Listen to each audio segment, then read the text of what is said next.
What's going on? What's going on? What's going on? Let me just turn the desktop audio off. I think I have a much better setup today. So should be no issues. Yesterday was... Some people enjoyed the stream yesterday, but I did not enjoy the stream whatsoever. Okay, so it is 1:05 p.m. New York time. So it's the lunchtime break. And we're going to stream. So we're going to take a look at the entire crypto market and hopefully be able to get some trades in. So if you could just give me a sound check.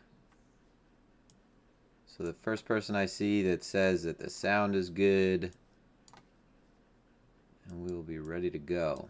Make sure everything looks good screen-wise. Once the sound check is good, we'll get it started. I'm doing well. I hope you are all doing well. So I'll go over what we're going to be looking at, sort of what is the heads-up display, the HUD. Okay, sound is good, right? Okay, sound is good. Cool. So, what is going on, everybody? Thank you for tuning in. My name is Ryan, also known as Cantor and Clark on Twitter. And on behalf of myself and my partner, Josh Rager, thank you for tuning in. Thank you for tuning in yesterday and being patient. It was really hard for me yesterday to not just, I don't know, grab my screen and throw it out the window. I had a lot of different things set up. So as you can see right now on the upper left-hand corner of the screen, I'm going to have the footprint there. And then have a couple things in the same window so that I could easily just switch in and out of these. And then over here we have Phemex. So we have the different exchanges. So in the case of any live trade opportunities, and as you guys know, right off the get-go, we are partners with Phemex. So we go over this every single stream, and I know if you tune in all the time, you're probably like, okay, we get it, but you know, we are partners with Phemex. We are proud to be partners with Phemex. So this is Phemex, and we got a bunch of obviously other exchanges as well that are easily recognizable. And I trade on multiple exchanges. So from time to time, you're going to see me switching in between. And should the opportunity arise, depending on what instrument or what product we're trading, we will go ahead and seize the day. Just as a heads up, just to say this from the get-go, none of this is financial advice. This is strictly for entertainment purposes only. Sometimes the entertainment is, me trying to be funny. Sometimes the entertainment is me trying to hold the stream together as it is falling apart. So we're going to stick with this format. So again, we have our TPO chart, so time price opportunity. We have an ETH footprint that's based on the 1 minute. We have a higher time frame footprint. Okay, so this is what I use as my higher time frame footprint for lower time frame trading. So it's kind of like this 320-190, really what it does is it kind of looks like a 5-minute chart. That's the best way I could say it. 5-minute chart without the 5-minute bars. I know that sounds silly, but the trend reversal chart, what it does is removes the noise. Trend reversal chart removes noise. Volume-based chart removes noise. Tick chart removes noise. And noise, by noise, I mean just bars that are printed for no reason, just for the passage of time alone. So not noise, just time, right? So it removes time. Then the other footprint that I have right here is going to be, okay, so these are set to the same one. This is going to be a 96-64. So this is for very low time frame scalping. I'm really going to be using this if the momentum allows. So if we have a substantial amount of momentum in the market, and we're seeing, both sides get very aggressive, and I'm looking for really short-term trap opportunities to take advantage of, kind of counterpunch opportunities like I've said before. I'm going to be using this chart because it's going to allow me to see what would really be, just to kind of put these, I guess, frame these in a way that's easy to understand. I described the 360 hyphen as my 5-minute chart. And I describe this one as like my 1-minute chart. So if you look at, we'll just look at the 5-minute chart right now, and then we'll go to the 320-190, and this is kind of what we're looking at, right? See the similarity between these two charts? One has bars, though, that's printed based on time, so you have some extra in between, and the other kind of keeps it clean based on the range setting for that trend reversal bar, right? So that's the benefit of having this. You get these nice box out areas.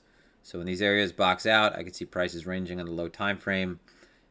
In this case, if we see very one-sided, if we see extreme one-sidedness, and you had one-sidedness right here in the sense that every time we broke above, you see how there's that volume above, but it kept coming back within.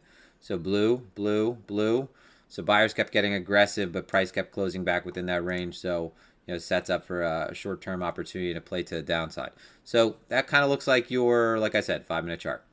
And then you can use a footprint for a higher time frame. I don't think it's as actionable. I like to look at it for lower time frame signals, more in the moment.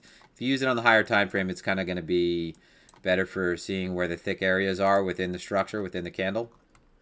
We might have some little mistakes during the stream, such as this right now, where the zoom is not scaling properly, and that's going to drive me nuts, but there we go. Okay, so, and then we have the exchanges over here, and then we just have the trading view chart in the middle. And then from here, we'll have a few different things that I'll reference. So there's no reason why the stream should get fucked up, put it that way. And yes, I am often crass. Okay, so not financial advice. Thank you on behalf of my partner, Josh Rager. And yes, we are the co-founders of BlockRoots. So this is BlockRoots, kind of looking at half of it right here. This is an order flow and market profile educational platform. So we have an entire course dedicated to that. All right, so let me just go through the chat real quick. Imagine if I got to that chat and you guys said that the sound was off. So yesterday we started off the stream, but I knew that it wasn't starting off right. I was looking at my OBS and shit was getting all junky. And I wanted to talk about leverage. And if I even get tripped up a little bit during a stream, because during a stream, I'm trying to cover a lot of different things, which is kind of stupid from the get-go because really a stream should be a bit more focused. I don't know. Stream was all over the place. So leverage, my opinion on leverage is you shouldn't get rid of it. So I went over that, I think, I tried to go over that pretty clearly. I don't think it's possible to get rid of it. There's always going to be some exchange or some product that is trying to skirt the law and give access to retail to that high leverage that... yes, retail should be more educated about, but I do think that they have a right to have access to it because in traditional markets, you have access to more leverage if you're trading Forex. All right, and they haven't done a good job of keeping people away from that. Okay, so let's look at the chat. What's up, everybody? Okay, Bry, X Factor, Cornholio, Philip, Chris, Luke, Captain Youth, what's up? Okay, X Factor, M. All right, so I'm not going to go through the questions yet. And let's see, sound is good from New Zealand. Okay, long or short, bro. I'm flat right now, so let me just go ahead and reshare this. So we'll share this live now. And okay. All right. Okay, so a long or short now, I am not. I'm neither.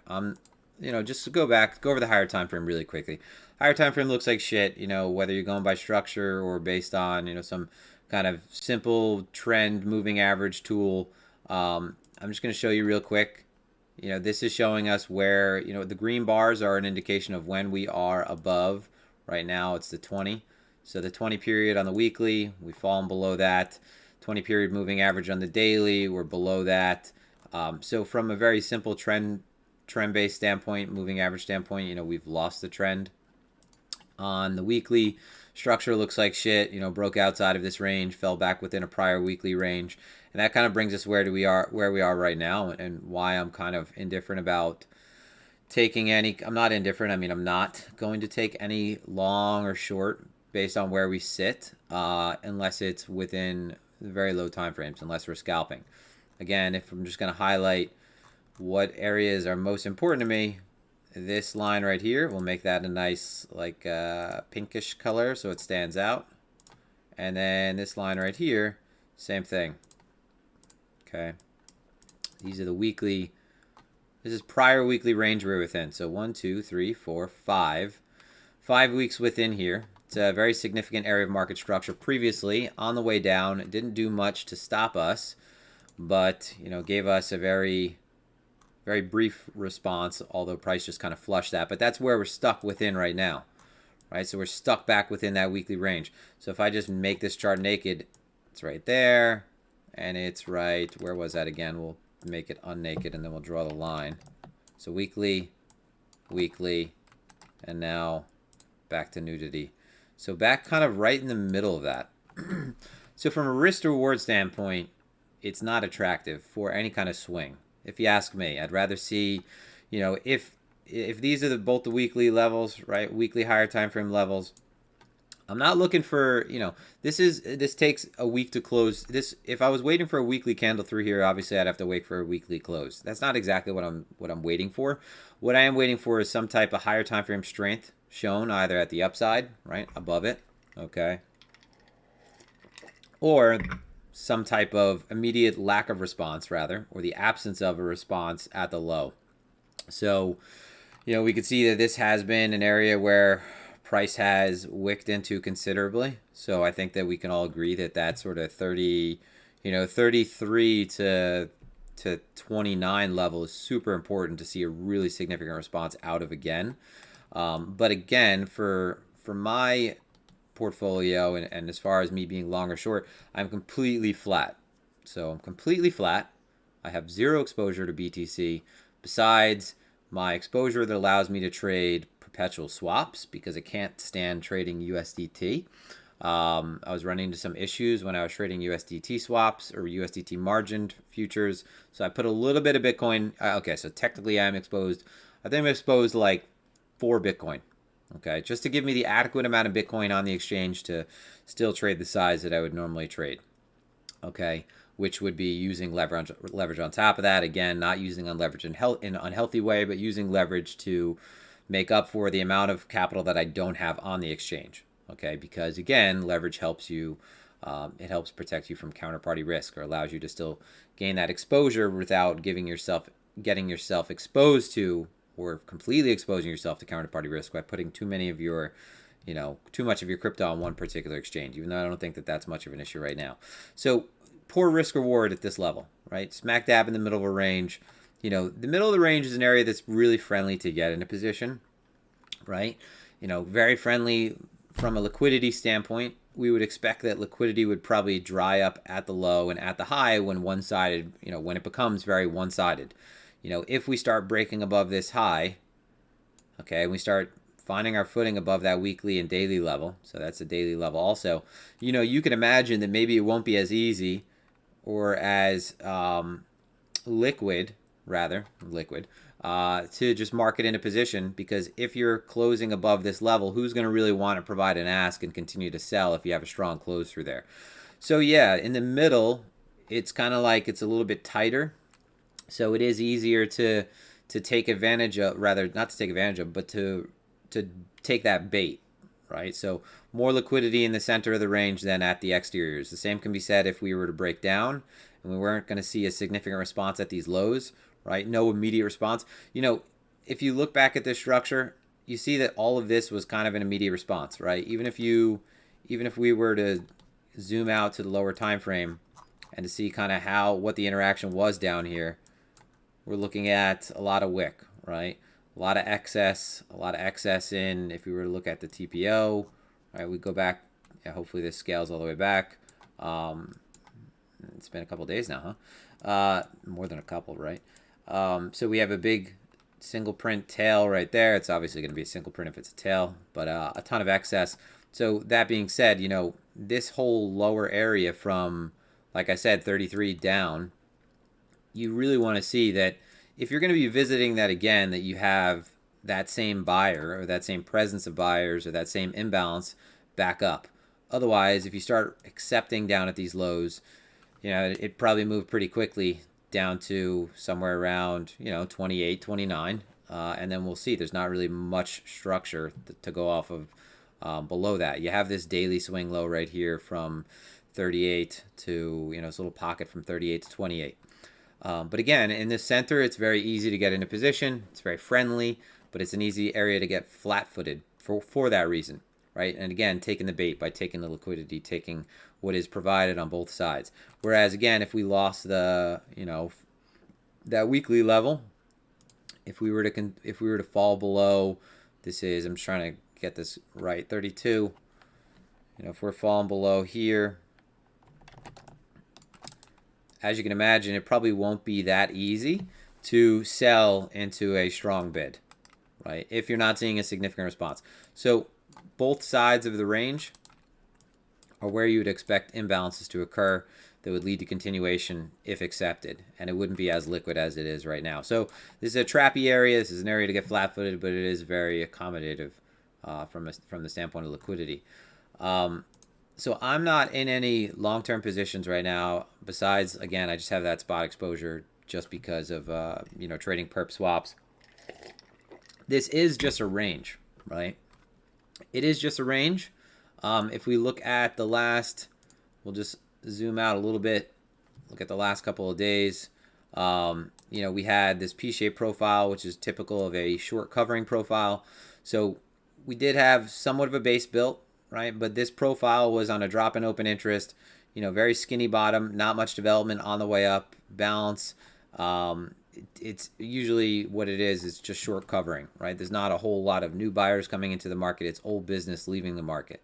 And then you fill that inefficiency down here. We have another sort of squeeze, trending day upward. And then now we've been in this, what is the sort of first semi-balanced day after this trending day, right? And it's not exactly the strongest trending day. And what we're looking for ultimately would have been to hold the top of the 30th, right? So that value area high of that low, right? So this is the low, and ultimately you would want to see that you had continued progress, right? So continued progress. So if we're looking at the profile,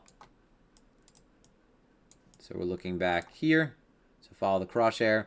You want to see that you would at least continue to hold the previous day's value area and not sort of get very muddy and start falling back within prior day's value. If anything, this was a range developing, and you could see that it looks like we're starting to accept lower again, right? So we had what began as another balanced day opening up within where most of this value had been distributed. Okay.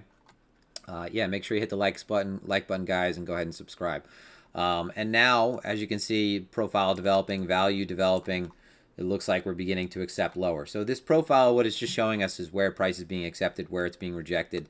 The targets off the profile are a little bit more obvious than if you're looking at just the candlesticks, right? So right down here, so follow on to the, let me just scroll this up a little bit. So see this low, zooming in, that's a poor low. All right, so that low right there, that's this low right here. Okay, so what that is showing you is that we spent a good amount of time down there, right? Price didn't leave there very quickly like it did down here, right? There's really no wick, so it kind of hugged up against that area, and that is usually going to be an area where you would expect you'd either look for, if it had developed over time, in an area that's consistent with another area that has rejected price, whether it's major support or resistance, that would maybe be an area where you'd expect to look for maybe a breakout to develop or break down. But in this case, I would really say that this would be an area where honestly first I would expect a stop run. So that sets up one trade opportunity, right? So we have an area where we are going to be looking for a trade, right? So immediately we'll just highlight where we're looking for trades in green. Okay, so we're going to make this stand out a bit more. So we're highlighting potential areas where we would look for trades. So you have 2 days, and I said this yesterday. I said this day, so remember this, I said this during the stream. I said before this move up, this day could very well develop like this day, where you had a move up that was pretty inefficient. It wasn't exactly like new buyers were coming in. It was more like old shorts were being squeezed, and then you fell back within and cleaned up most of that inefficiency. So what you have right here is kind of the same thing, right? So price moves up, kind of retraces almost all the way back. It's almost like the retraces all the way back. I was going to say, what fib is that? The 618? No, that's, 618. Same thing. Have the same sort of rollover pattern. So maybe that's what we're going to get. Now, the problem is we're kind of bouncing off this P-shaped profile's point of control. Accepting lower, this is, I would say, a more inefficient move than this one was prior. So I think what ultimately that means is if we accepted into here, we'd probably move pretty quickly. Okay, so an area where you would expect price to speed up would be right there. Now, it doesn't exactly look like that if we look at the profile. It's not like it's a single print area, but it's just, there wasn't much that developed there. So if anything, looking down here, I would be apt to look for initially a stop run. Okay, initially a stop run, because I don't think that, again, there's really any cause to assume that a breakdown is going to occur before we have a significant change in higher time frame structure based on this local structure. Now I know that green area is below the lowest daily swing, okay, which is now 34,598. And you can see I have a few other lines on my chart. So I'm always going to be marking off where the prior day's low and high was. Okay, so it's either advance or decline. You can see that today or yesterday we broke above yesterday's high, okay, and we're unable to hold it. All right, so unable to hold yesterday's high. So let's just reestablish where that's from. Zooming in, yesterday's high. Today has 6 hours left. Unable to hold above yesterday's high, so falling back within yesterday's range. Okay, not able to hold the point of control of this range that was being established, or that was that was being painted, and looking for maybe, I think, a run of these lows. So I think if you ran these lows, you don't necessarily need to have to worry about, this is the lowest daily swing close. This is the lowest daily close so far based on where we currently are. But I don't think that I'm not going to consider that broken until we actually have a daily close through it, honestly. So I would say that, hey, maybe you get sort of a stop run down here, or at least we'll just look for it. We're highlighting it, right? So we're just highlighting that area as an area of interest. The next area that I would be interested in would be if you could sort of see, let me just change the opacity of this. All right. We would really be back within where most of the last 2 days range has been established. All right, so if we look at, this is acceptance below, so back within the prior day's profile, back within this day's range, but we did have a little bit of a composite forming here. So, and you kind of see this pivot, right, at those lows, right, came back, retested, and then you had that squeeze this morning. So now if we were able to, and just extend this moving forward, reclaim something like 36.6, and if you look at the composites, we'll go ahead and combine this and just give you an idea of what. So now you have 36,600, which is right here, but I think it's a better idea to play slightly higher. So there's kind of this ledge right here, and the point of control it's probably a better idea to play off the point of control when combined. So really what that is right around 36.7. So don't get hung up on precision. It's not that important. It's an area where you're looking for something to develop. So if I'm really going to isolate it, we'll say right here. Okay, so if price is able to, let's say we end up wicking up, you have this whole cluster, throwback, breakdown. If we're able to find our footing again above 36.6, 36.7, well, then I have a short-term play again back towards these highs. And then what is the odds after that this does this and then rejects again? I think that the more times you test this high, the more likely you are to carry through and try to test that weekly again. So that green area is another area where an opportunity would set up. All right, so again, these are my opinions. You don't have to share them, but these are areas that I want to highlight so that I will know when we're approaching them that I'm looking for more than just a scalp. Right, these are short-term intraday momentum trades potentially. All right, this is more of a immediate response that I would want to see. Okay, other than that, I mean, if you didn't have, let's say that we didn't get an immediate response at this low. So again, that's right around 34,180. That's in that general area. If you didn't get an immediate response there,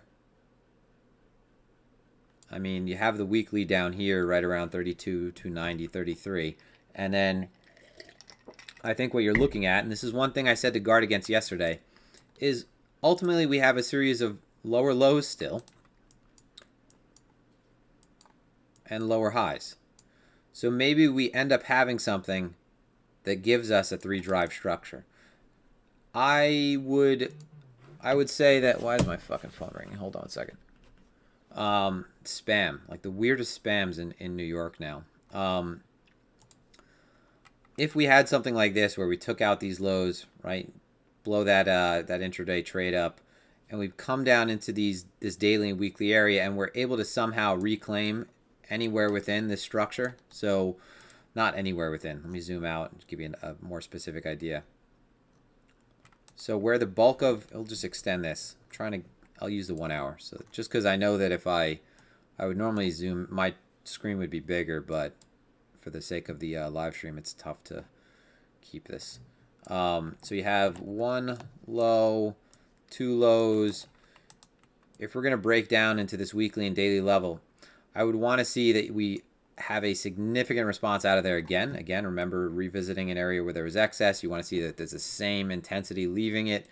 And then if we were able to reclaim the lows of this structure, then yeah, maybe we have some type of 3 drive that's put in. And then it looks like, it looks a little bit more extreme in that case. All right, so we've had multiple attempts at the lows.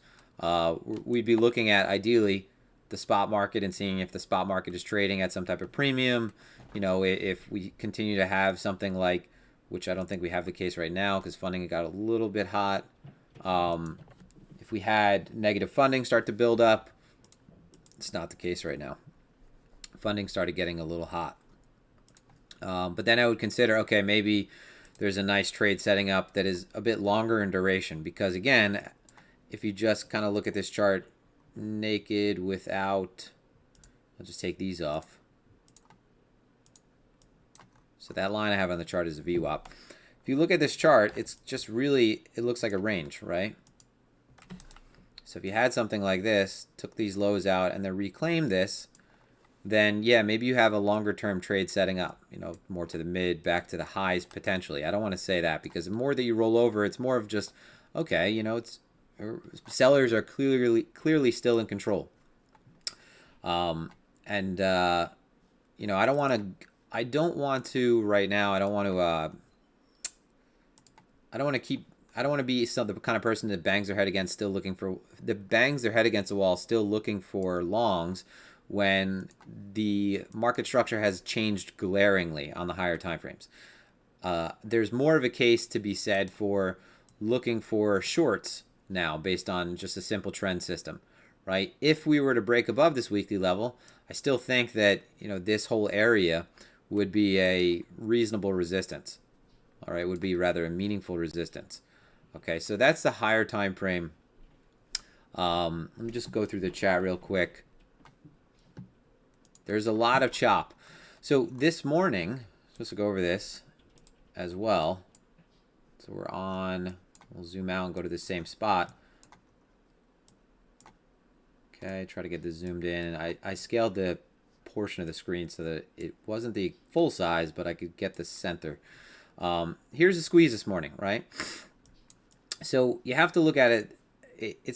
We're still within a range, right? So this kind of price action, if you're looking at this on the low time frames, watching this happen and getting bullish, the only thing you need to do really at that point is remind yourself you're in the middle of the range, and there has been squeezes like that, right? That was a big move, right?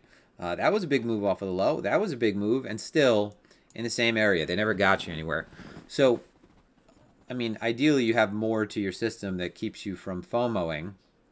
But what this was, we had been, again, semi-balanced. We had a day that was closing above, where the majority of activity was above a prior day's value. Right, so it looks like maybe potentially you have a trending structure developing, right? Development higher rather than lower where it had been consistently over time.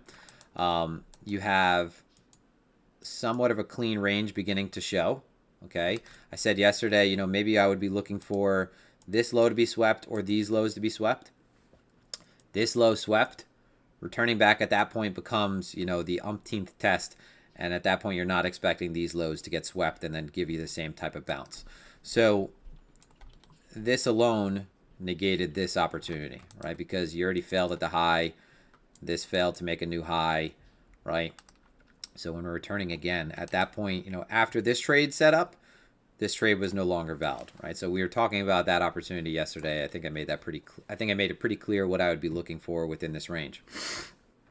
So instead, what happens, right? Price breaks down, retests. It looks like a bearish retest. It looks like it's reclaiming prior, the prior imbalance portion of the structure on the way up. Things are beginning to turn, go south. And what do you have into this low? You have crowding, right? You have a lot of selling. Okay, you can see in the initial breakdown up here, right? There's 48 million contracts. This is a low time frame chart, remind you. This is what I consider my higher time frame, lower time frame chart, right? It just groups it a little bit more like a 5-minute chart. So this is during this portion of the breakdown, right?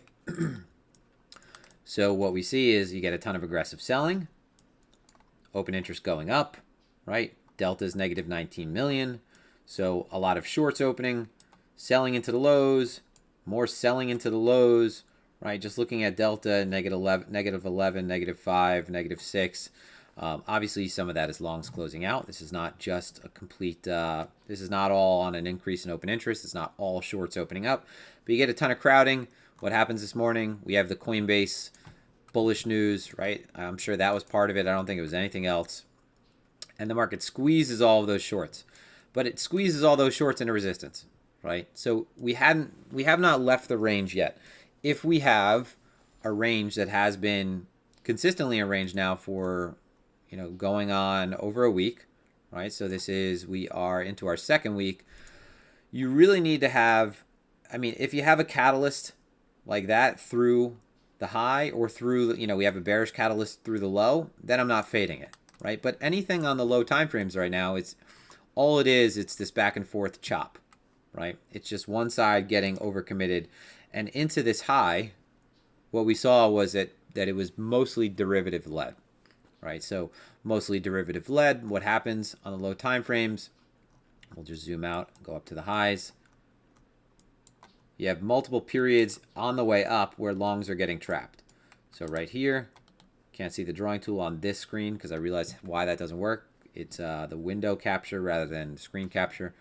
So you get a bunch of longs. Again, showing signs of getting stuck above the highs. All right, two-sided activity, but not just selling down here, which you would want to see. If you had a retest and you have a range like that developed and you have something like this below, you want to see that a lot of that is just aggressive selling. Instead, what you have is you have a ton of buying too, right? So price moves back up and you have more trapped activity at the high. So what this is it's just, something bullish that gets longs, gets their engines going. And what they're doing is just getting very long on derivatives. Almost immediately you see this activity. So they unwind and now we're within the same range, right? Dead smack in the center of the range. So again, the opportunities that I see right now that I've labeled for what I think are longer term, sort of short term momentum trades, but not what I would consider really my low time frame scalping, are above and below us. Just go to the profile real quick, see how this profile is developing. Then I'll look at your questions, and we'll look at ETH. So this is it's balancing out, right? We have a poor high and a poor low, right? So poor high and a poor low. The trouble with this is right now you can see, and I just drew on it, but I know you can't see it. So poor low, and you can see the crosshairs, poor high, right? The trouble with this is we're below where most of the volume has come in. So if you look at the last 2 days, right? So point of control, today's VWAP, point of control, right? So trading below that. So sellers are, back into being back in the driver's seat, back in control, which is more of a case. So there's more confluence now. Again, this green area, you can see how that green area lines up nicely with the VWAP. So volume weighted average price being where most of the risk has been put on today. So, clearly if we're trading below where most of the risk is, and if you just consider risk, 1 for 1, if you're just considering long and shorts equal, then we are, we're in a position where bulls are not in a state of control. Right now you have Coinbase trading at a premium. Coinbase is trading at a premium pretty much to everybody else, which is good to see. It's just, it's choppy behavior. That's not, you can't look at that and just, say, I'm going to take a long on the low time frames. That's more of something you want to see develop over time. Over time, what we want to see develop is we want to see that Coinbase is, consistently trading at a premium, that we consistently have signs of absorption at the lows. But more recently, change this color for you. If you look at the funding, right, this 15-minute chart, and get rid of the open interest, CVD, what you're looking at right here is derivative aggression, right? So it's just a sign of positioning. Pretty much from this 3,200 low all the way, it has been mostly led by derivatives. I don't think you could really say there's a really, I don't think you could say there's, there has been a lot of periods where there's been a spot lead, but constantly it's a state of derivatives getting a little bit overextended. Let me go through the chat now. See, just make sure there's nothing else that stands out low time frame wise.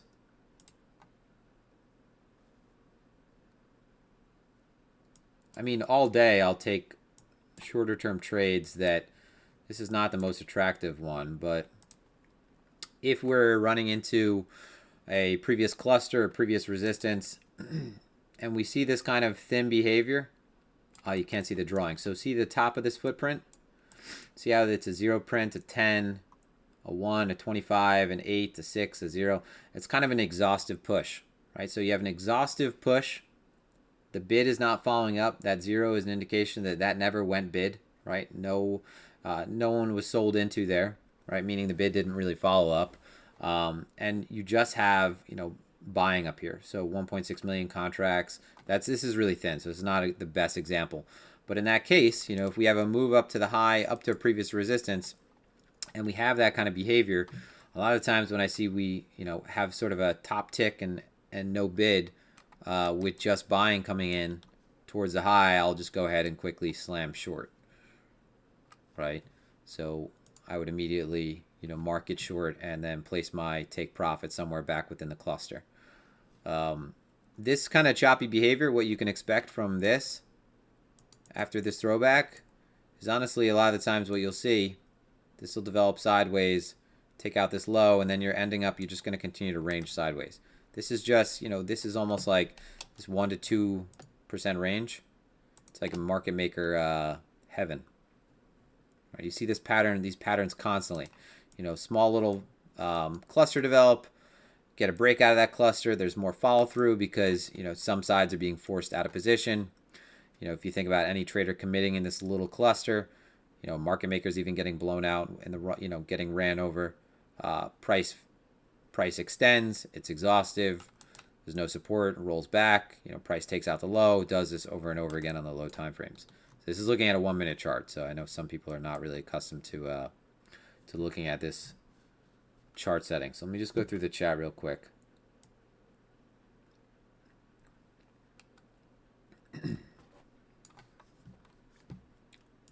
And just as a heads up on Phemex, so we have I have a few charts that are immediately set up. We have Solana, we have Doge. Okay, we have, wait 1 second, it's taking a second.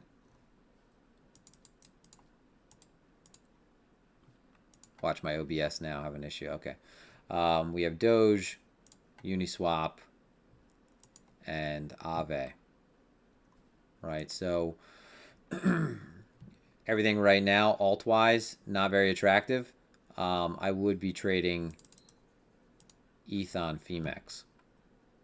All right, so we have ETH there, we have BTC here.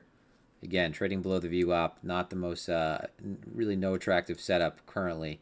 So here's an example of trouble, right? So see this footprint, this lower time frame footprint, pulling back, right, to what might look like maybe an area of support. Prior, you have a prior cluster, price breaks down, no continuation, back within that cluster. Maybe this is a play back up to this little range high, right? So very, $150 move. but you have derivative buying, right? It's not like it's getting absorbed. So what you want to see if you're going to hold a range, right, even on the low time frames, so this range low right here, this little micro range, if that's going to hold, what we want to see on this footprint is we want to see selling come in, right? So on the left-hand side, you want to see aggressive selling come in, and you want to see price able to tick above, right? Be able to hold that level. Instead, you can see buying comes in, and price just continues to flush down, right? Although it's not like it's being that, it's not like it's being passively sold much. There's not much activity, but this is a very low time frame. This is your 96-64. We zoom out a little bit. We look at higher time frame chart. Again, ideally when you have selling come in, you're able to hold the selling, right? So if we're looking at a level in advance, we'll zoom in here. Let's imagine that this is our level, and we wanted to see this hold. If price is going to, let's say we're going to have multiple footprint candles above here, ideally one of your candles is something like this, right? It's fat on the bottom left. You got a lot of volume above that. You got a lot of volume, and you're able to trade above it, right? So price is really just maybe able to range, and most of the volume is down here. So what that's showing us is that price is able to hold that level when the selling comes in. Just think about it very simply. When selling comes into the market, when buyers are in control, the selling is not able to move the market. So instead, you're seeing small amounts of selling able to move the market, right? So that's never a good thing. When you have people talk about low volume and you want to see low volume, depends. You want to see low volume when price is moving up? Not necessarily, but it doesn't have to be a bad thing. People talk about, you want to see low volume when price is moving down. Depends on what price is doing while you're having that volume. If you have low volume coming in and price is consistently able to move down, that's a really bad sign, right? All right, let me pull the chat over here. Okay.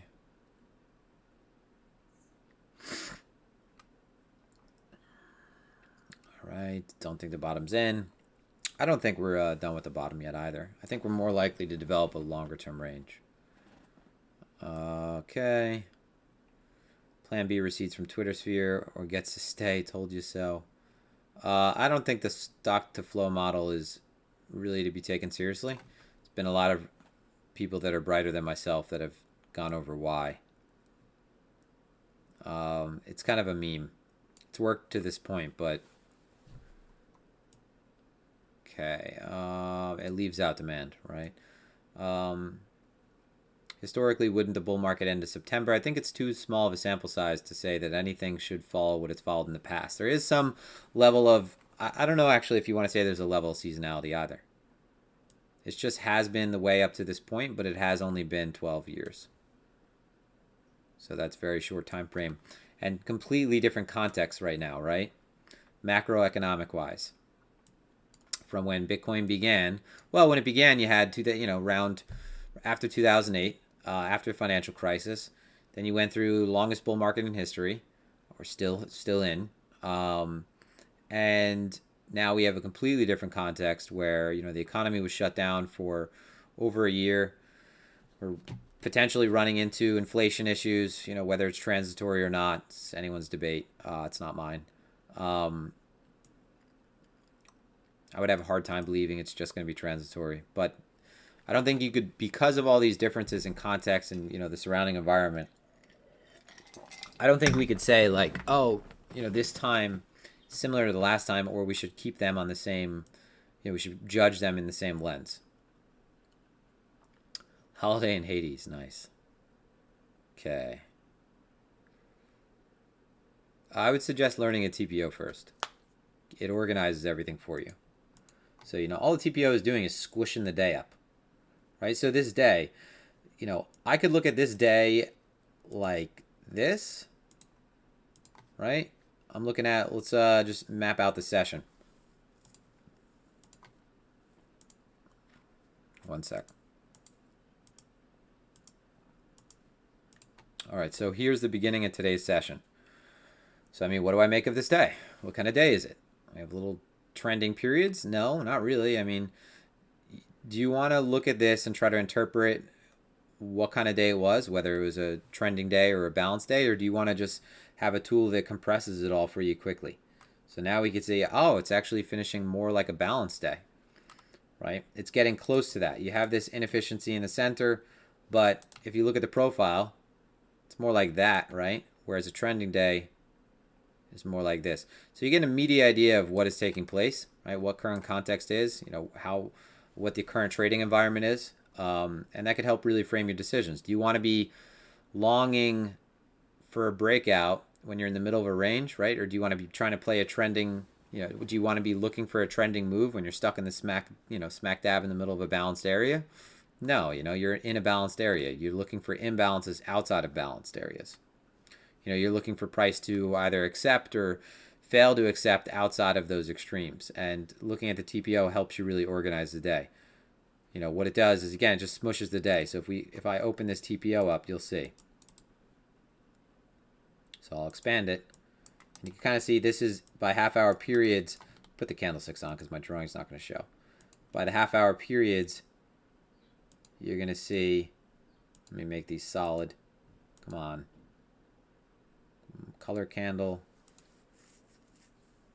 Mono candle. I think you could still see it, right? Yeah, you can see it on your screen. It's showing you how we move through the day when you're looking at the candles, but when you use the profile, you're really just smushing all of that data together, and you're seeing, how price had been distributed throughout the day. It's showing you right away, where were we accepted, where were we rejected. Where you're rejected is where you don't have much of price distributing, right? This is an area where price is very accepted, right? It's balanced. It's more balanced than it was over here and it was over here, right? So now we know where to look to in the future to see maybe that same behavior or change in behavior. So, where's the chat?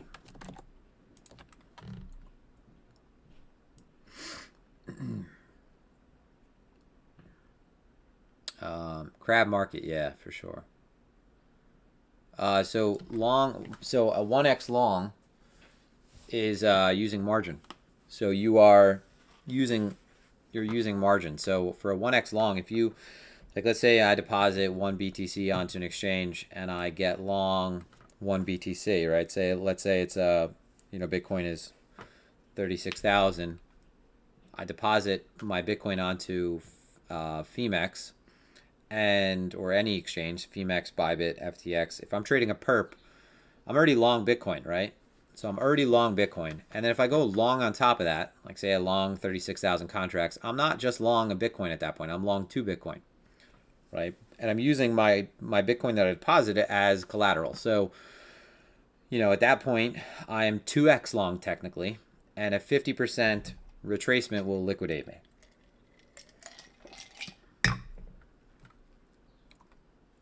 Yes, I absolutely use volume profile. That's what I have on TradingView right now. What you're looking at right here, that's a volume profile to the right side of the TPO. What you want to see is that volume profile confirms what the TPO is showing. You don't want to have a case where the TPO is showing, a ton of thickness, a ton of presence, but volume is really thin, much more thin than maybe an area where it was less present in terms of time. You want to see that over the course of, especially in trending days, this is kind of less important in balance days. In trending days, you want to see that as price continues to trend in one direction, that volume continues to support that. So you might have a case where, one sec, you might have a case where maybe your profile on your TPO looks something like this. A trending day. And what that would be is underlying wise, that's price action doing this. Okay, so you might have that in I'm just looking at the screen to see if my drawing's still on. Okay, you might have that be in your TPO. So, right, this is your TPO chart, but your volume profile looks something like, let's say your volume profile looks something like this. right? Meaning that's a, all right, let me make the axis first so it looks a little straighter. Say your volume profile looks something like this. Okay, what that's showing you is that for this portion of the move, you know, it's become more excess in terms of volume. So it's not like volume has continued to trend up with price. You're not usually going to have this type of extreme, but you will notice and pay attention to little nuances, or pay attention to nuance times where there are subtle differences, right? And that might be a good indication of maybe the trend beginning to slow down, or, you know, just gas when it's not being supported by volume. Or let's say, you know, let's say we have a low, and this is a lot of the times what you'll have a low, a single print low that's like that in the profile, right? Very thin. That's how you would want a low to form. And the volume profile looks something like this. You know, you got a lot of volume down here. All right, so what that is that's a good trap. Because, you know, let's say that this was a prior swing low down here, a significant swing low, you know, let's say a daily or weekly.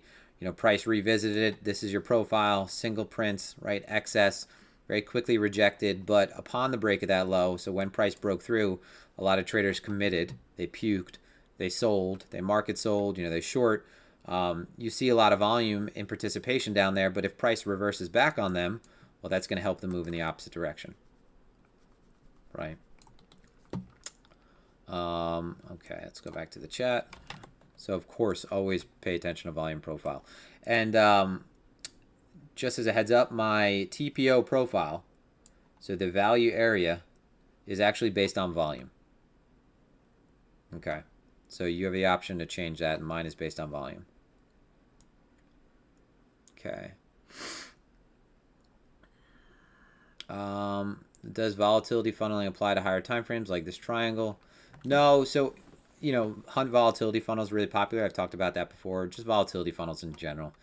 Volatility funnel is really just a pennant, a flag, just what we have names for, or what some traders have names for. The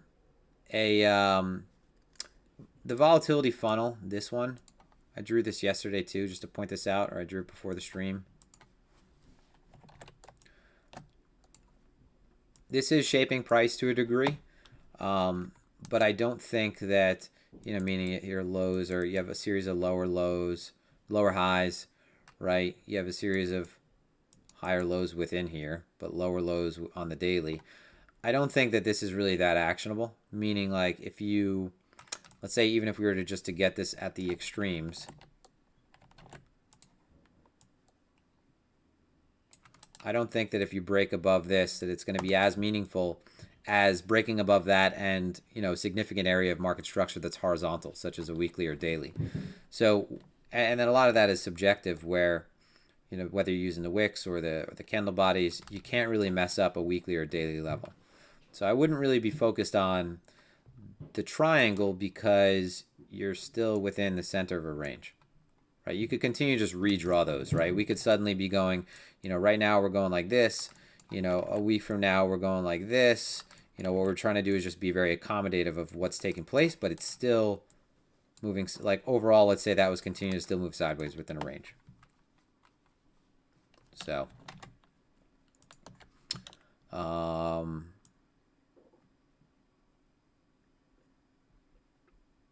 yes, volume profile, session volume is on TradingView.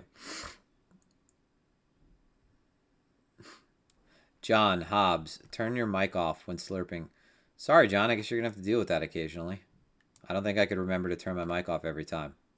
Or I think I'd have a problem, John, because I would turn the mic off.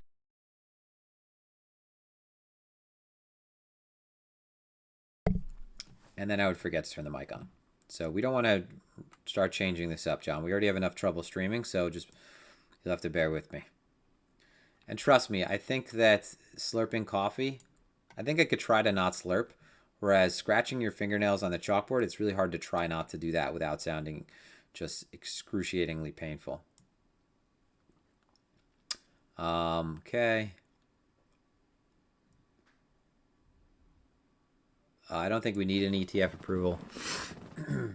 No, I don't think so.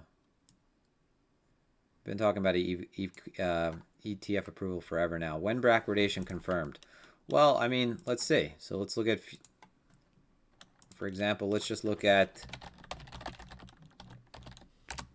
Bitcoin futures info. All right, so right now, market is in contango. Okay, if we look at BitMEX, June 2021, September 2021, contracts trading 2%, 6% over current. OKX, quarterlies, trading in contango. All right, Huobi, maybe the one that's flattest. Binance, in contango, but flattening out in September. So term structure is not as bullish as it was, clearly. And you could go to futures data too. You could just go to coins, and then we could go to basis. It's not like there's any tremendous basis currently, the way that there was, you know, peak bull market. So whether you go to annualized or just regular, an annualized basis is, you know, what you're going to be looking at if you're looking at your carry trade. There's really, it's nothing right now. I mean, it was upwards of 20%. So, but no backwardation yet. The thing that's closest, you know, the, what's it called? Just trying to turn off my hotkeys earlier. What's it? What was I going to, oh, Genesis. The thing that I do look at that is a good, I think a little bit more sophisticated than the futures market, because I think the traders are a bit more informed. If you look at options skew, it's not on the screen perfectly right now, but it's shifting back towards a more positive area. Okay, so this is fitting. Perfect. Okay. So constant maturity skew. So I set this to 120 just to have a 10, 7, 120, 30, 60, 90. What the fuck? Why is that doing that? Let's turn that off. Refresh. I mean, option skew is still negative. And it was very negative across all expirations, which was you know, just an indication of how bearish things got. Starting to recover though, right? So you can see this is starting to come back towards being neutral or zero. It's just showing us that now puts are not trading as expensively as they were relative to calls. All right, I don't want to get too much into that though, because I want to keep these streams focused on what, you know, our primary education is around on BlockRoots. Okay. All this short squeeze, bear trap stuff just basically communicates the market. No, I'm damn, it's just a market. Damn, that's all it is. It's just a market. It's smart participants versus people that are FOMOing right now, and new traders that are in the market right now are really easy to take advantage of because they see a green candle on the 5-minute time frame and they buy the high of it. So it's, if you zoom out and you just take a higher time frame look, I mean, we turn these off. If you just want to say, all right, you know, we're within even a daily range up to, you know, 40 and 34, right? So you're, again, no matter what, how you look at it, this consolidation, if you want to step away and say, oh, I'll be part of it when we break above, right? And then look for 45 area, the lows of this range, or, you know, if we break below, and then I'll look at these prior lows. But new traders, they're constantly, they don't want to miss anything. And yeah, it is very choppy behavior, but it's great to trade if you're trading on the very low time frames.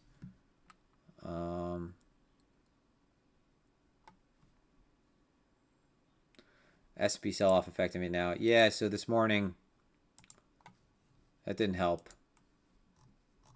I mean, this is the ES, but I mean, if we just put on the SPX,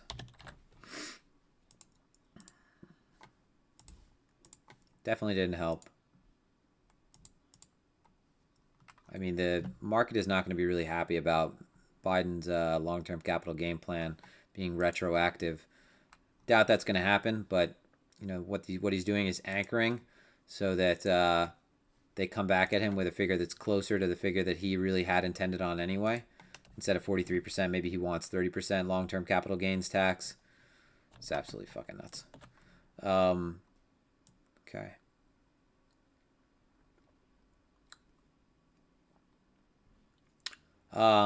Big daily bullish divergence. I'm assuming you're talking about the RSI. Yeah, you don't really need the RSI to see that. It's just, you're already seeing that in price action that, what the RSI is showing you is that after this really big move, things have slowed down. So we already know that. The RSI indicators, they're really just showing you what you already see with price or volume. And the RSI happens to be just based on price, so just based on candle closes and open, just based on, candles. So candles 4 data points.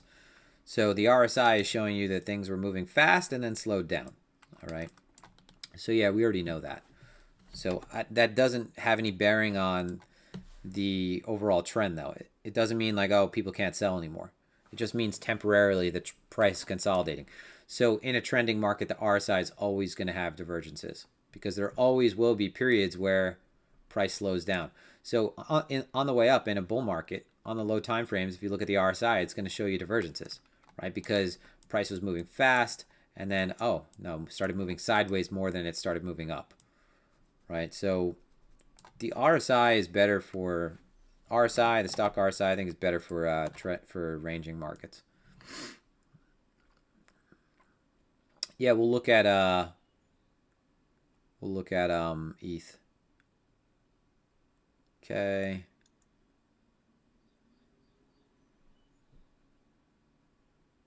Yeah, that link for various prices and pages, that's Coinalyze. So a long time ago, Coinalyze, I shared the link there. He made some indicators for me, and then he became, then suddenly, not because he did this stuff for me, but just months after that, I was talking to him in DMs originally, and he was making indicators. Like he made this Clark indicator, which, colors the bars based on, where we sit with relation to moving average, which can be useful if you, for example, if you set this to 100 and you're trading the 5-minute time frame, what this can allow you to do is to see the periods where, price is clearly, this is the 100 moving average. So now you have the red and green candles that are distinguished based on our location to that. So there are, within a wide range, there are periods of small trending behavior. And, he created this indicator so that I can immediately see, all right, we're sitting above or below the 20 period. This was more for when market was trending. This also has, it shows above average volume, weekly open, monthly open. So he created this indicator for me a really long time ago. And it's not something I really use now. I kind of gave it to BlockRoots members. But, and then couple months after, he became super popular because he is so talented. He made this website, and it's a phenomenal website. So that's Coinalyze.net.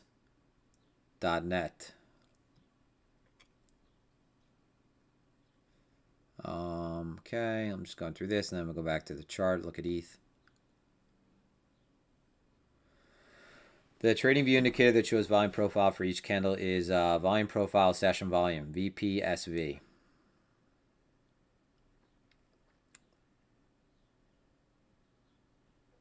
Software I use for Footprint is XO. So I was using Quantower to trade, but Quantower is having trouble hooking up to all the exchanges that I trade on, which is a pain in the ass because, I trade on Phemex, but I also trade on Bybit, and I trade most of my Bitcoin size on Bybit.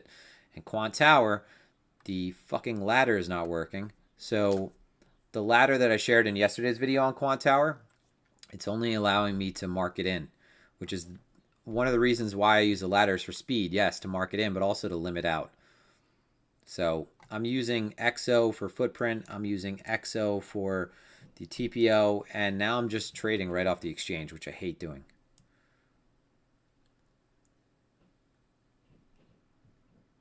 Okatoki is it's a really awesome platform as well. This is sick. This is showing you all the order books across exchanges. So I have Coinbase, Bitfinex, Binance, FTX Perp, BitMEX Perp, and Bybit Perp. So a little bit of futures, a little bit of spot. This is not something where you want to look at it and like try to find an edge immediately or anything like that. This is showing you the advertisements, right? Who is placing passive orders to sell, passive orders to buy. I have this aggregated at a higher aggregation now, so a $10 tick. So I could see there are times where across exchanges, there are a lot of asks stacked in the same area, or across exchanges, there are a lot of bids stacked in the same area. Now, you want to see this at significant support and resistance, period.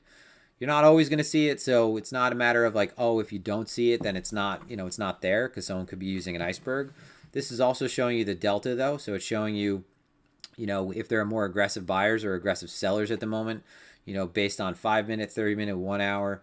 I mainly look at this to get an immediate idea of basis. So, I've been looking at this over the last couple of days and seeing that Coinbase has actually been trading, over Bybit and BitMEX. So that is useful because when we're looking for the bottom to be put in, when we're looking for the market to start trending again, I want to see that it's all spot led, at least from the start. Like when the market turns, and turns, it's going to be the case that, your spot, whoever's bidding with your spot algos, or, getting in with a TWAP, or just getting into spot period, a lot of times more sophisticated entities will also be doing the same thing on futures, right? Getting the extra exposure. So you will see that futures will always run a little bit hotter than spot. But at least at the bottom, right, in the beginning of the move, for a more sustained move, we want to see that it's spot led. So what I mean by that is Coinbase trading over, or is it over BitMEX? Is it over Bybit? And it's certainly, I want it to be over Bybit. I definitely don't want to see Bybit trading above Coinbase. If I see Bybit trading above Coinbase, I know the move's not going to be sustainable. Back to the chat.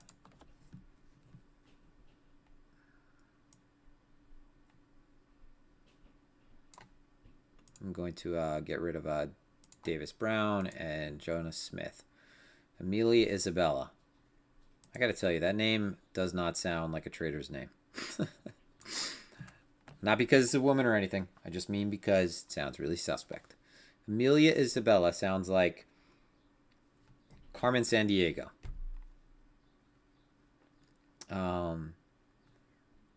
Okay, all right.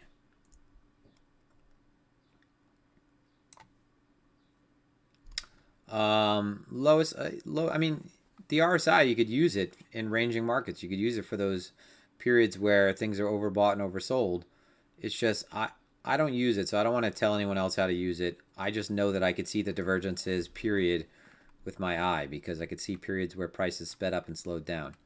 If you have a really high time frame divergence, and, other signs as well, such as volume dropping off, price losing structure, then you can use it as, as confluence, but I don't think you could just rely on it alone.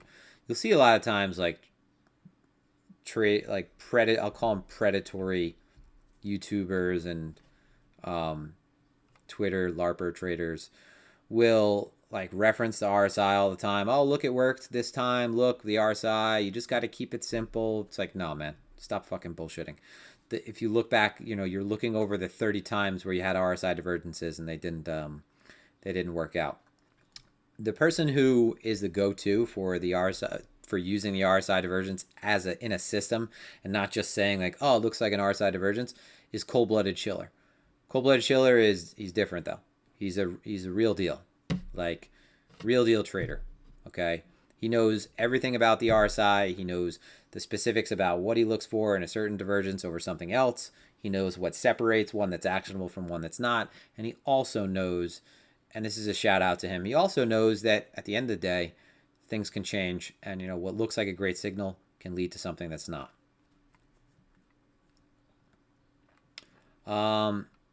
So DYO, that's a really funny question. So it's not funny. I mean, it's just personal. There is no personal incentive. I have a lot of time, right? I've been my own boss for a really long time now. I had a really amazing bull market. I'm completely flat. I kind of, I've gotten to the point where I get to live the life I want to live. And, I know when there are certain trading environments where I'll want to be completely into what I'm doing. And I know that right now it's not one of those. Yes, I could be taking small little scalps, of course, but in my experience, it's been best to identify the areas in advance where, I think the best business is to be done. And if I could fit a stream in, that's great. And I've always referenced this. One one of the best things is that my wife is super involved with the horses. So for anyone who's new to the stream, my name is Ryan, but Canner and Clark is one of our horses' names. So we're from New York. We have horses. My wife is a big equestrian woman, and that takes a lot of her time. And she, it's a horse. A horse woman is like a cat lady with money. I say that half joking, but it's true. Like horse women, they're fucking obsessed with their horses. So what that means is I have a lot of time. So, and I enjoy doing this, honestly. I do. I kind of enjoy bullshitting and talking with you guys. All right, so let's look at ETH, though. Okay, how to place a logical stop loss. Here's a good question. So there's a few different... Cold-blooded chiller, look at his Twitter. So I'll shill cold-blooded chiller. This is cold-blooded chiller. I believe he streams on Twitch. So check him out because he's great. Him, Crypto Cred, there's a bunch of guys I've always named. So what was I gonna say? Fuck, I lost my train of thought. About placing a stop. Okay, so about placing a stop. There's a couple different ways you could place stops. If I'm trading the lower time frames and I'm scalping my lower time frame system, for example, if I'm looking at this footprint and I'm taking a trade based on a trap setting up with this, 1,926,695 setup right here. It's not a setup, but I'm just saying if I'm getting in a trade based on a ton of crowding, right? Let's say it's like 5 million contracts, 10 million contracts. My invalidation is going to be very closely above that, right? Because I'm saying, okay, they're trapped. When price trades below them, they're offsides. I'm expecting them to puke. My trade is based on them, kind of. It's very personal, or those entities, whoever that is, that's accumulated over that area. Now, this is not a good setup. It's not enough volume. My stop for that is going to be, I'm taking myself out of the trade immediately when we're back above it, because my whole premise is that those buyers they're not staying on side, right? If I start to see selling come in around those buyers after I get in the trade and the selling is holding, that might be another case where I'll just pull myself out of the trade. So I have these certain manual stops where I'll take myself out. If the trade doesn't work fast enough, I'll take myself out too. There are structural stops, right? Now, structural stops are easily hunted though, right? Because traders will, look at this, for example. So more locally in the last, going back to the 30th, we have a series of lows that have been uninterrupted. So, if you've been long, if you got long here, where did you probably place your stop? If not outside of here, you're probably saying, let me give it some breathing room, put it outside of there.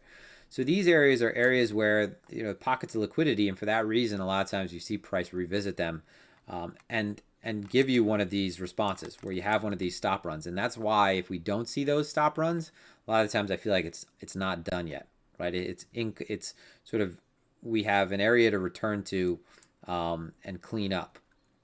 Structural based stops are the most common. Traders will enter a trade, place a stop, then might place a trailing stop that follows price up. If you're on Phemex, you could place a trailing stop. I could enter a trade and I could place a stop that follows it. Let's just get long, 10 ETH contracts. So we'll buy long 10 ETH contracts. Okay. So we're long 10 ETH contracts. Not maybe the, that's, so we're not long yet. That's let's get long by market. So now we're long 10 ETH contracts. Okay, so you can see I think you can see my entry price. I actually can't. It's not fit right now. Hold on one sec.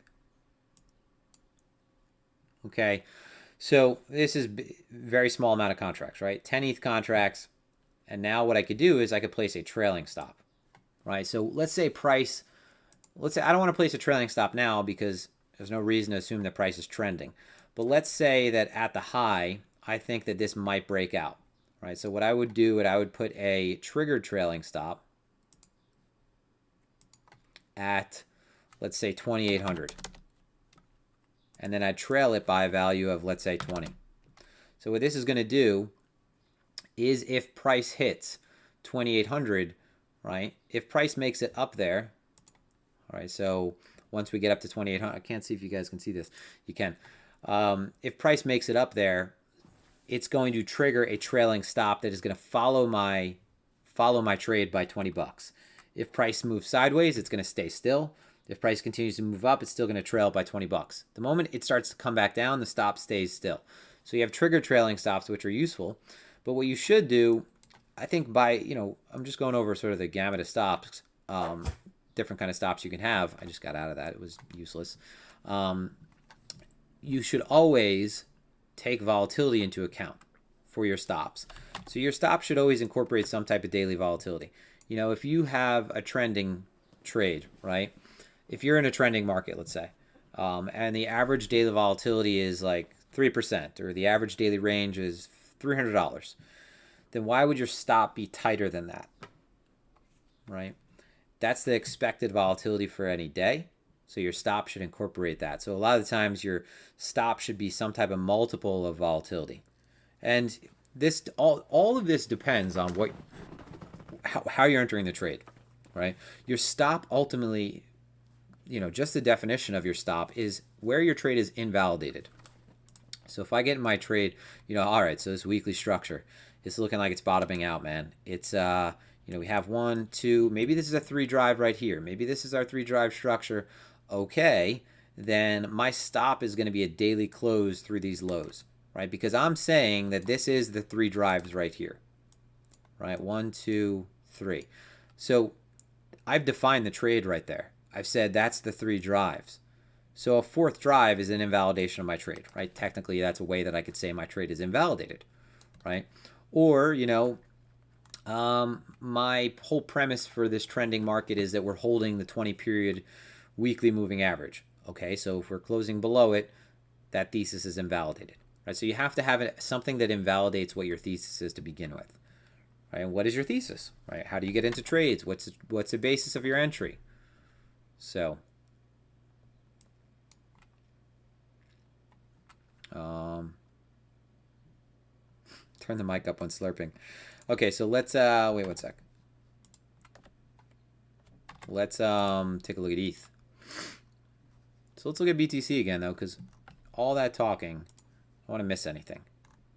So nothing really going on. Nothing that stands out as, we're back within the value area of today, which is a pretty balanced day.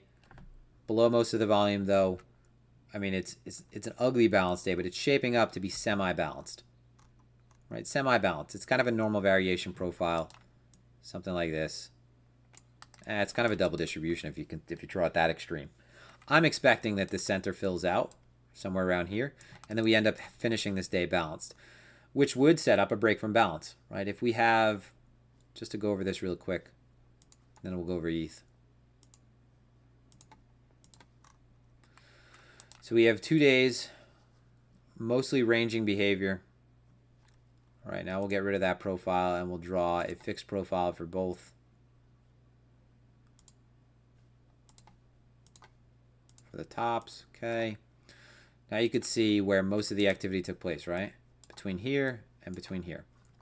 All right, so we reaccept back within these lows, probably continue to range again. I'm not looking for long until we break above 36.6, 36.5 area. Again, this will pivot. I drew the green box, not a precise box, meaning you have to be above it, but just the area where I'm going to start looking.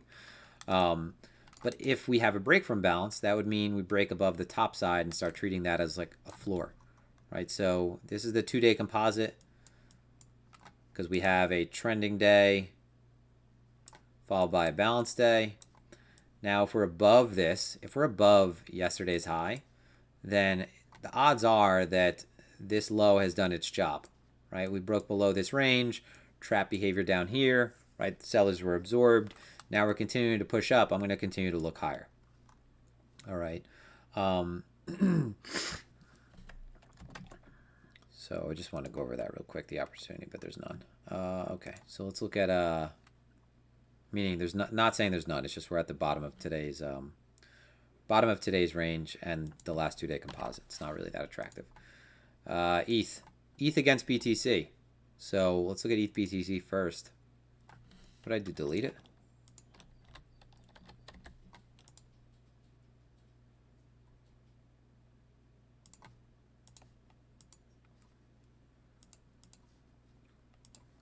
I mean, this ETH BTC chart, it doesn't look bad, right? It doesn't look bad. I mean, if you look at it on the weekly, Still a strong weekly trend.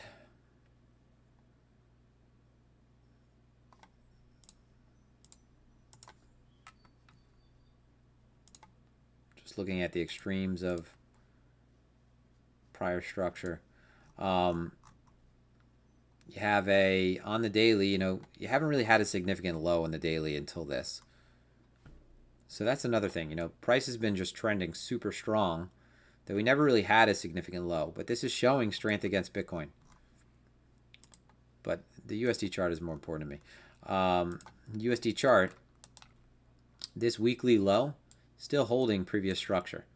Now that's not the kind of structure I like to return to begin with, but it's doing its job, right? Meaning this prior weekly cluster, this high, right? Which is also the daily high over here before acceptance, retest, leading to this trending leg. So price came back down to there and that held. So by all means, that looks, it doesn't look that bad, right? But still, if you look at this bounce, the low and the high, you're still kind of in the middle. This is where we are.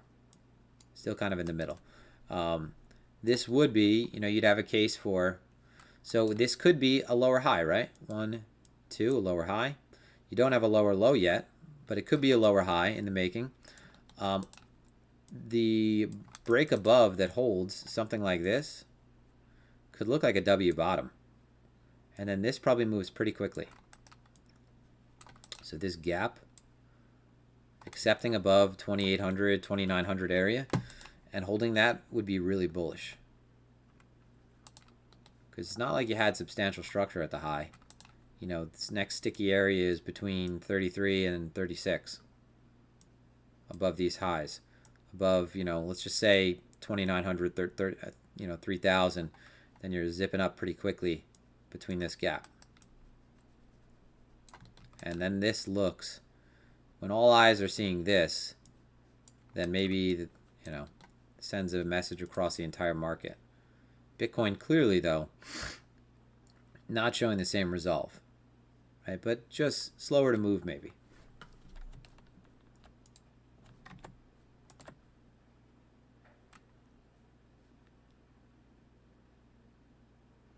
Oh no, I'm DYO. I'm actively trading. I'm not long spot. I just mean current market conditions, like in the last couple of hours. I've already had a couple trades this morning.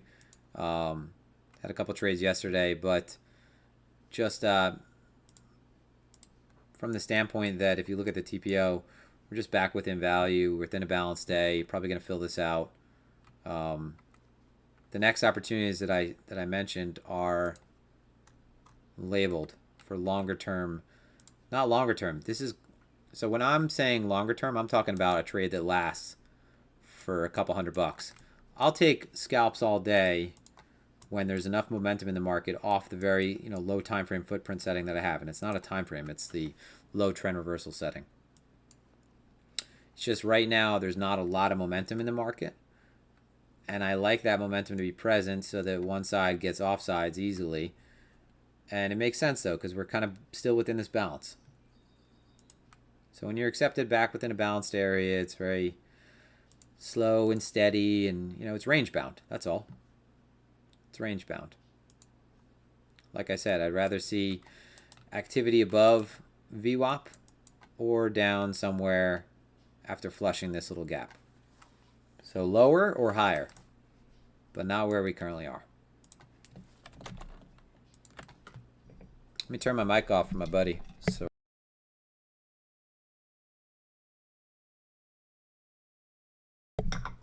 yeah, the market's good for scalping. But there's a confusing thing about the lexicon that's used. I do consider, other people would consider this a scalp. So I'll take this trade opportunity up to the highs, up to the weekly, and people are going to talk about that as a scalp. To me, that's a longer term momentum scalp or momentum trade intraday. The scalps that I'll be taking are, a lot of times I'm not. So just to give you an idea, A lot of the times, one of the strategies that I employ, I'm not really focusing much on the candles at all. I mean, I might have an idea of where we sit with relation to market structure. It's great if we're, close to a local swing high or swing low. But a lot of times that's primarily going to be me looking at the footprint and the tape, combination of both, and not really focusing too much on a candlestick chart, period. But the point of that is that kind of scalping, that kind of very low time frame scalping is, for me, that requires the market gets hit in one direction, gets kind of pushed off balance a little bit. So this kind of back and forth choppy behavior, there's nothing there for me right now. What I would say is, all right, so maybe there's something at this low and maybe there's something above this high, or even back below this low around 36.4. Maybe a lower time frame opportunity there. But no, I don't mean there's no opportunities right now. I'm just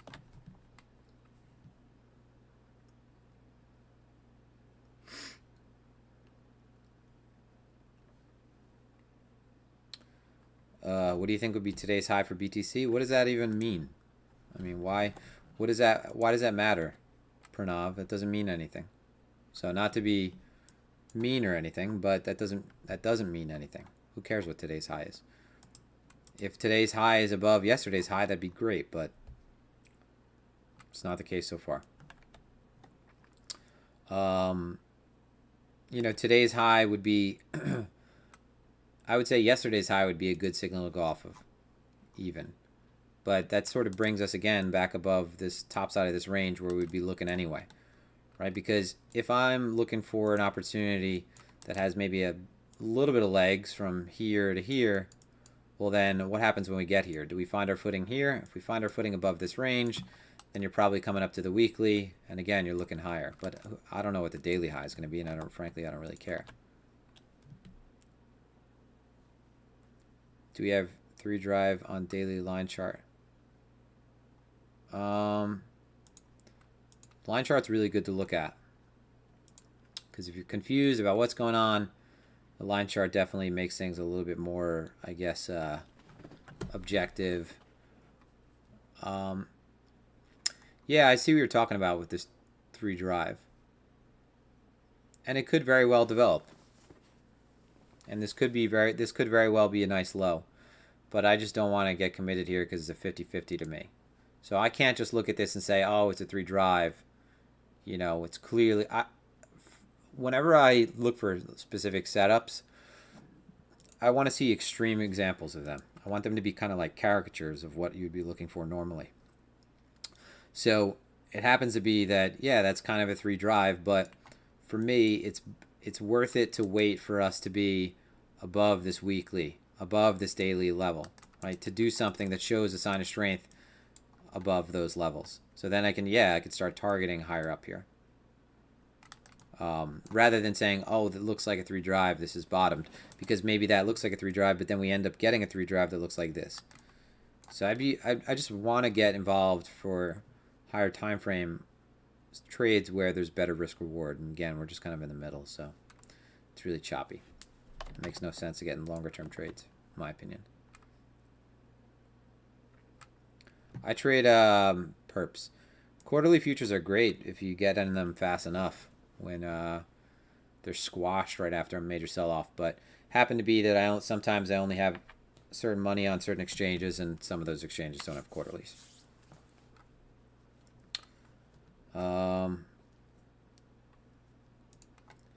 So do I think we're in a bull market still? Yeah, I think we're in a secular bull market. Yeah, totally.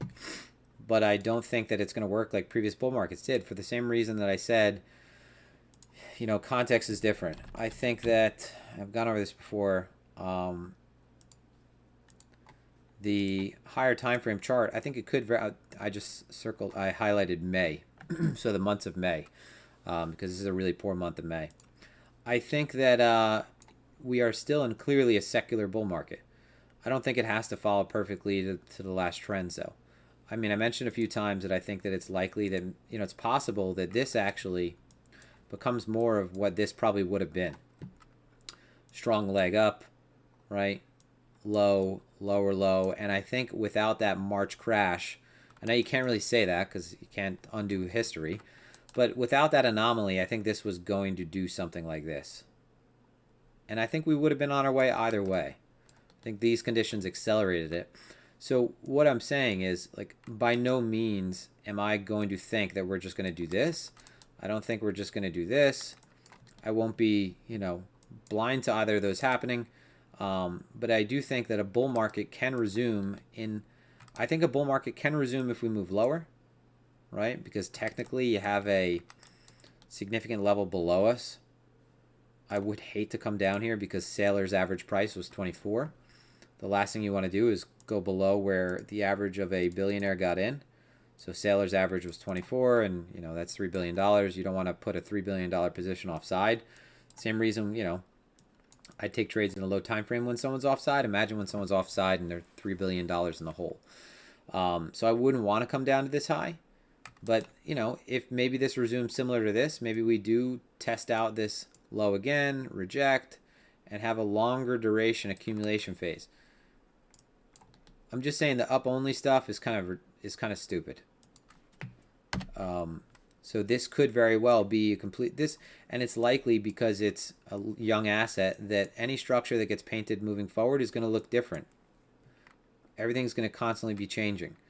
So this could be something that takes another 6 months, right? I think that best case scenario is Q3, Q4, 2020, by the end of this year. But we'll see. We'll see. You want to see a spot lead. This, are the institutions are that hungry to get involved. Regulatory talk doesn't help, right? Traditional markets, how are they doing? Not that bad, honestly, but if there is any talk, so the FOMC meeting, so if there's any talk of tapering, right, how do the markets respond? Well, they're probably going to sell off. So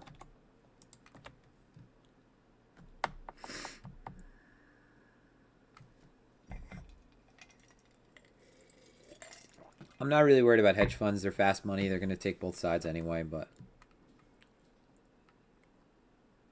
the single prints from yesterday, they're kind of in the middle of the profile. They're not really single prints. I mean, what tick setting do you have? Maybe 150, 100.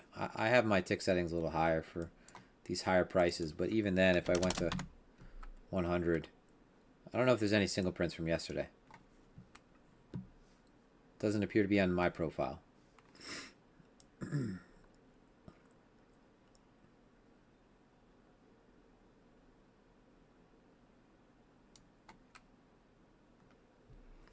How can you figure out how many contracts are max for lower time frame scalps?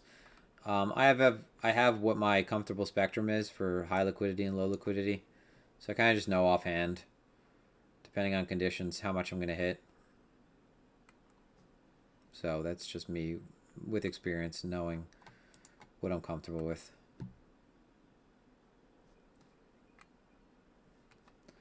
Yeah, you want to, if a single print, you would want to stand out, and even then, if you had a single print below us, you'd expect it to initially act as support. Yeah, we don't need anything. We don't need a flush. You don't need things like that. So that kind of that kind of talk doesn't really get you anywhere when you think you need something. It doesn't need to do anything. It just does what it does. Shit. So it doesn't look like there's many. Doesn't look like we're gonna get any really textbook opportunities to long or short.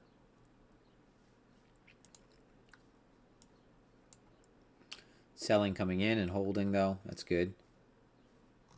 It's above this previous little cluster. You have trap sells at the low. This is good, but I think it just runs into resistance up here anyway. I don't know if it's that attractive for me to take this long. So based on the amount of selling we're having come in and prices continuing able to trade higher, I guess the case would be for a short-term trade back up to VWAP. But I'd rather wait for the trade setup that breaks above cleanly. So see what my point is? We're kind of treating the top side of this previous cluster now as support. We're attempting to. and maybe going to push up, back up to VWAP.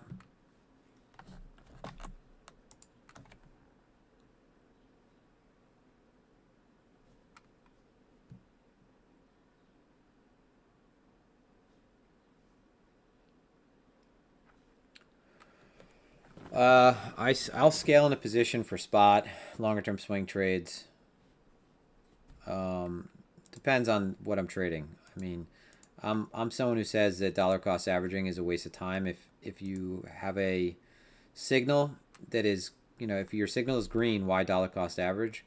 I think a lot of time it's better to just bite the bullet. But you tell a lot of new people dollar cost averaging is the best thing to do. It removes emotion, adds consistency. But depending on what kind of trade I'm taking, I'll scale in or I'll market in. If I'm trading the low time frames, 90% of them are marketing in, limiting out, or marketing in and marketing out. If I'm trading the very low time frames, ideally marketing in, limiting out. If I'm building a swing position, ideally limiting in, sometimes marketing out, sometimes limiting out, depends. You could get away with marketing out with Bitcoin and ETH a lot of times. With alts, obviously, you run into trouble. So it looks like, yeah, we're about to squeeze back up to the underside of that. I mean, the selling that's coming in so far, you're able to hold it. So that's my point about selling coming in. So see this selling right here. Able to consistently trade higher, selling coming in, trading higher. Now you have 1 million contracts sold. Now price is not able to stay above that level. So for a really strong move, you want to see that you're consistently trading above the selling that's coming in, because what that implies is that the bid is staying right there, right? That bid gets hit, continues to trade higher. No problem.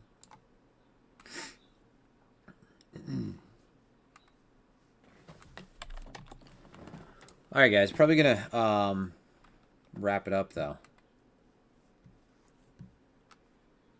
Let's see how much time we've been in this for. Did I miss anything? Not looking at alts, guys. I'm not looking at Lunar or H-bar. I see you asking this a million times. Alts are not the play right now. I mean, in my opinion, and I have no interest in alts whatsoever. I think maybe if you take a lead. I mean, honestly, if you just look at a lot of DeFi even. A lot of DeFi has lost major market structure. Same with BTC. The only thing that looks like semi-decent, because it's reclaimed this weekly level, is Aave. Right? Kind of a weekly range right here. Aave back within it, but 5 days left in the week, right? A couple daily closes above, but no weekly close back within. But, it's closest to its recent range, whereas a lot of other alts have just been annihilated. So that'll wrap it up, though, guys. Continue to do these, and hopefully next time be closer to an area where we'll have a better opportunity to get involved. You could have technically taken a little short at this. Let me look at it again. But it's back within value. I don't really want to take positions unless we're at extremes. It's not like we took this high or anything. I think that this easily could just squeeze further up just because of how choppy it is. All right, guys. Everyone have a fantastic evening. I will talk to you next time. Thank you for tuning in.